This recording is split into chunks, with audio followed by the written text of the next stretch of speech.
اول سلام وطندارا، جور است، خیراتی سارامیز، خدا کنه که جور و صحت و سلامت باشه و لباس عافیت و وطن داشته باشد. این تا هوای گزند بارانی هم در امان باشه. ما خدا کسی نیستیم، خانه باشه نباشه طبیعت ما اینطوری چیزاست.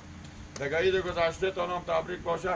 هر کس هم که ما در این موقع هستیم بدر هر طرف ما گرم پنج بجه قبات و قبات این میتونه نام آیا دیگه جور و صحت سلامت باشه. والا در روز اولی دوم یک جنجال که مرا با ما جور کردن، روز سومشم دومشم خدا راستی والا اگر یعنی در زندگی توی در نیده بودیم که در عید قربان در جرمنی و دویلن عدست وطندارا هر بلستش به ما جنجال جور کردن است. ولی توکل تو الله، امید به پروردگار، هر چه که میکنه و مردم ها ولی زیر زمین در خانه قبر روز آخرت ما و شما جواب دادن داریم.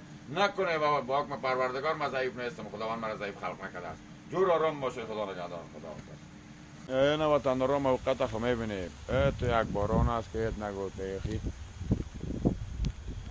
خطرناک باران است.